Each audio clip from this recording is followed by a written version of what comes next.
back down the home stretch of the CrossTalk show. We got Matthew Lyle, Josh Stump here on our May 30th edition. We're going to spend the last segment jumping into the BCFL. I want to start with the BCFL. I'm sorry I don't know as much about you as I wished I did. I'm still trying to learn, but you give me over 40 teams I got to learn.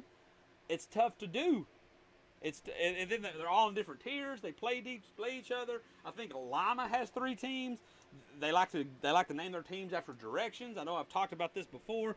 It gets very confusing. We're going to start when we go PAFL Tier 1, which is the elite of the elite. We've talked about it. They got the teams that everyone in semi-pro know. Right. We're going to start on some questions. Rumor is, which I find this a little easier to believe after an 0-2 start, they've yet to score a touchdown. The Indianapolis players, or the Indianapolis Tornadoes, are losing players. Well, I believe it in semi-pro. It's pretty easy to believe considering the success of the Crusaders and the misfortune of the Tornadoes. I guess I just hate to hear it because of such an organization.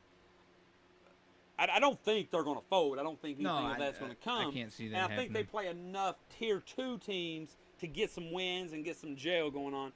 I don't think they're going to compete. I don't think they're going to get. I think they're going to make the playoffs because all 9 teams do make the playoffs. I think they're going to win against some lesser competition, and then I think they're going to make the playoffs. But they're not going to stand a chance. We're going to start that by saying they actually play the Dayton Hornets in Tier 2. For those who don't know, they are a remesh of some other teams in that area. They had a really good game, or a really good start, may I say, against the Cincinnati Chiefs. I think they got up 21-6, but ended up losing 46-21. So the Chiefs are good, really good. We'll touch on that more. I think this is where Indianapolis Tornadoes get their first win. I think the Hornets are going to be good, but I think that difference between Tier 1 and Tier 2 is going to rear its head here. And I have the Tornadoes winning 26-20.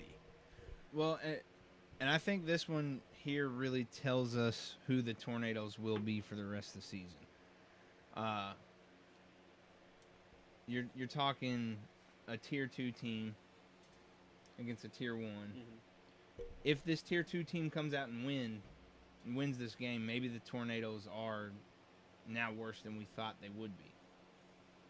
So I think it kind of answers that question. Well, I just heard, and I don't know how true it is, and I'm basing this off name and resume. I find it hard to believe, but if there's any truth to it, let us know that a majority of the Indianapolis Tornado defense are actually going to the Indy Assassins. That was my look. That can't be true, can it? Why would you go from working at Apple, working at Microsoft, being a 6-figure-a-year tech guy with a bright future, and then say, boom, I want to take the, yeah, you want to come here. We would love it.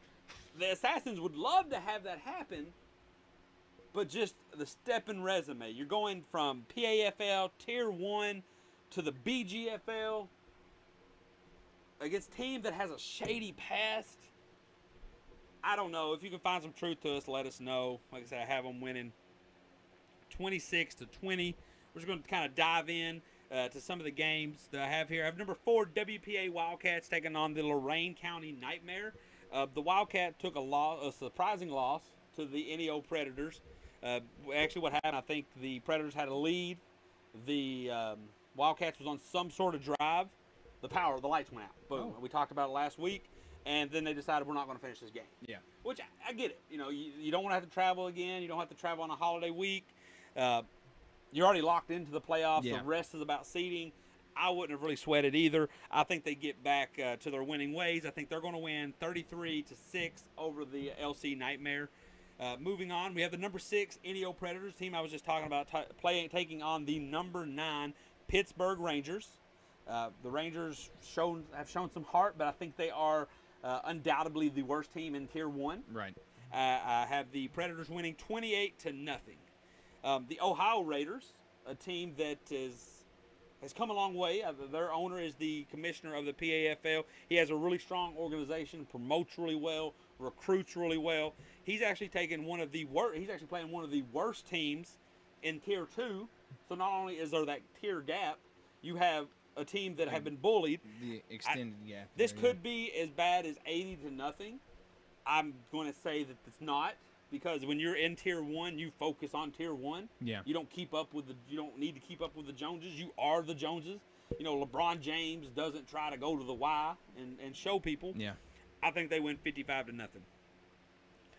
We have an interesting matchup here. I just really like the name. We have the number 3 in the Tier 1, Southern Michigan Timberwolves, a team that won the MLFA the year we were in it. Right. Are taking on the Highland Park Polar Bears. I've been on record for loving that name, but we're not going to love the results. The Timberwolves are going to win 24-6. And the game of the PAFL, and there's going to be a lot of good ones, but this one might be the best. You have the number 1, the national champions, Columbus Fire, taking on the number 2, Detroit Seminoles.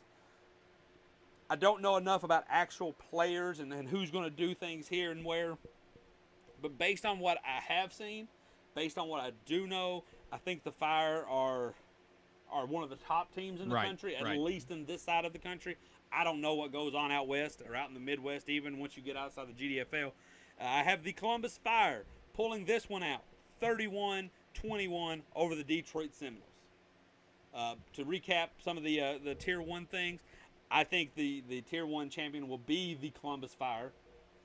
I think they will beat the Detroit Seminoles. Actually, I take that back. They're in the same division as the Seminoles, if I'm not mistaken. Like I said, I'm really trying to learn the PAFL. I'm going to get you guys memorized. It might be the end of the season, but I'll be there. Moving on to Tier 2, we have a great battle early.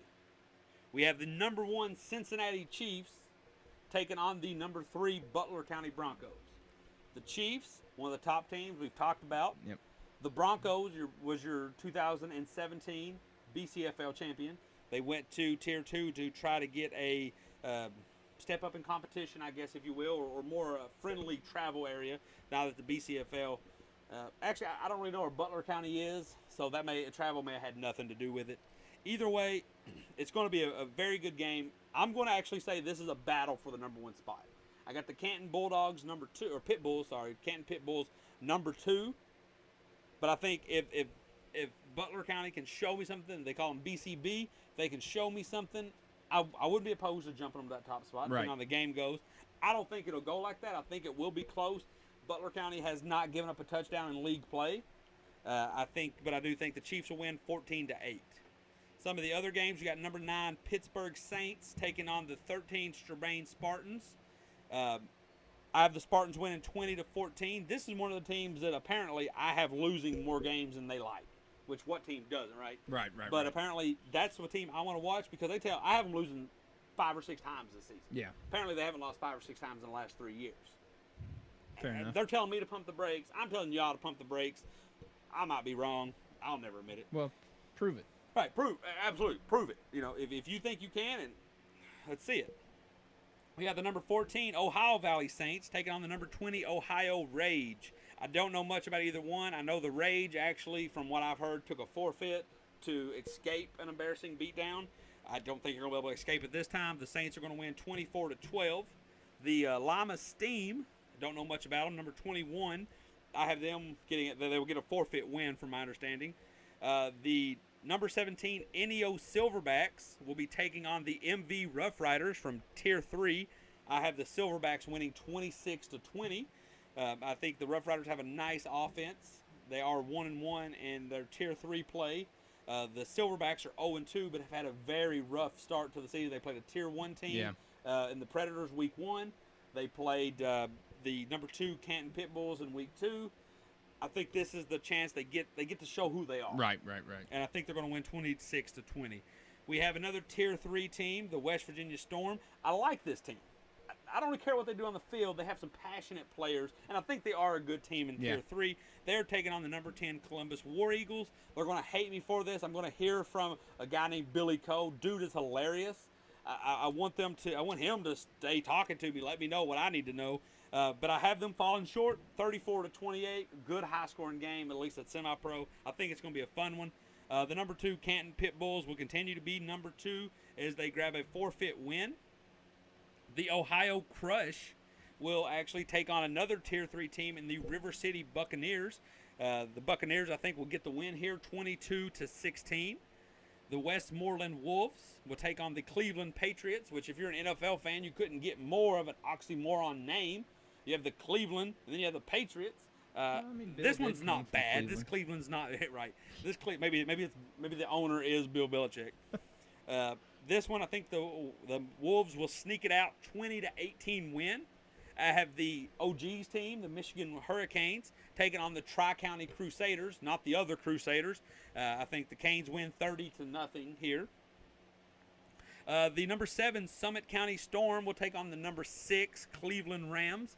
I think it'll be a great game throughout, but I think the Storm pull it out 26-24. You have number 18 WPA Kings taking on the number 12 Iron City Legends. I have the Legends beating the King 18-6. And like I said, guys, and me and Stump both, we are working to know these teams more. His input did slide on that, but I can't blame him because he doesn't know. He's learning. Yeah. I'm still behind, and I've been trying to watch this for the last month. Now, Tier 3, I'm going to go through the games, and then I want to wrap up talking about Tier 3. I really like Tier 3. It is the MSFA of Ohio. But I want to talk about it. They are very passionate. Of all the things that I post, when I post Tier 3, at first I was posting things wrong. They were the first to let me know. Not the GDFL, right. Not Tier 1. You had the MSFA because I know those guys. Right. But Tier 3 said, hey, you are wrong. And then I corrected it. Thank you for that. And then I came out and said, hey, here's my rankings. Oh, up in arms. But they were passionate. And they were everybody. All 11 teams was like, wrong. And then I posted a bracket. All 11 teams, erroneous. So, the smallest league, the MSFA of the North, if you will, is probably the most passionate. And maybe it's because they're in that small league that they don't really get the respect. Everybody's talking about the Tornadoes, the Fire, the Chiefs, the Comets. Hey, I'll show you the love. They got some great uniforms with some crazy names. I just got to get y'all figured out. So I'm going to dive into some games here that I have on the T3 docket. We have the number 11 Marion Titans will get a forfeit win. The number 6 MV Rough Riders, I touched on that, will lose 26-20 to the NEO Silverbacks. The number 9 Tri-County Phoenix will take on the number 10 Pitt East Storm. It'll be a close one. I believe that's some 2 bottom feeders of teams. The Phoenix will come out victorious 12-6. The number 2 Southern Ohio Blaze will take on the number 5 Lima Warriors. This is a battle of 2 prestigious and very talented teams. I have Southern Ohio Blaze winning 28-20. The number 8 Portmouth Stealth, that's a mouthful, will get a forfeit win as well. The number 1 Mon Valley Sabres will take on number 7 West Virginia Ironmen. The Sabres I have winning 14-12. Special teams makes the difference. Absolutely. So let me talk about the Sabres real quick because I know a lot of people don't really know much about them. I don't know too much about them, but they are hated. When I said this team is number 1, everybody was like, you thought I would have said the Browns were number 1. They're undefeated in league play. They beat a team, by the transition of property, they beat a team that beat another team. I can't get mad at that. And I've been on record by saying, if you have a solid helmet, if you put pride in your uniform, I got to stick by you. Yeah. They have this, carbon look. Especially while we're learning here. Right. I mean, we're learning. Yeah, absolutely, we're learning. You look good on film. You're looking good on paper. How dare I? Look good, play good. Right, exactly. Deion Sanders would love that. Heard the comments, they say that teams hate it because their owner talks a lot of shit. Who's hated? The Sabres. The Sabres is hated because who's the owner? The owner talks. Hey, Ricky, are you running the? People like Ricky. People hate to lose by his team, but Ricky's a very likable guy. I don't know who the owner is. That's because he'll dog you and then be friendly right in the next sentence. And they'll probably sell you something. Ricky always looks like he's trying to sell somebody something. I want to know more. Who's the owner of the Predators? I need names. David. Yeah, he's a lot. He plays. He looks beast out there. I mean, because he's decked out. Yeah, they do hate him. I do see that. But hey, keep it up, David. I'm here supporting you. You got to win. Keep winning. Back up the I actually talk. don't think they're going. I think the Blaze are going to win that whole league. Because I think when the playoffs come, Yeah. it's a different game. But hey, I got the Predators only taking one little L this season, so go undefeated. So Stump, we kind of went a different direction in the show. We didn't get to get as many callers as I like. I don't like that because I like to talk to people. I like to hear their opinion. But callers, you got to realize that when you call in, the last week we had some ramblers. We had some Right. guys who called in with no direction. And I did get caught up in one 25-minute conversation. Can't have that happen again. But we want to get back to that. But a lot of things are happening. Yeah. Seasons are going to unfold this week, next week. We're gonna know a lot. I'm going to be proven wrong. You're all going to be proven wrong. I don't think I will. Yeah, probably not. I mean, he seemed pretty knowledgeable what he's saying. He picks and chooses his battles. That's what, as this show goes on and we build this, you're going to notice Stump is either A, the luckiest, or he's clever. Because he's going to pick You just and don't choose. speak on what you don't know. Exactly. Not me. I'll speak on it all and then let the chips. What's that old military saying? Kill them all and let God sort them? That is me when it comes to this sports. I will throw all the knowledge out there, and when I'm wrong, we can just review and we'll throw out and we'll just pick what's good.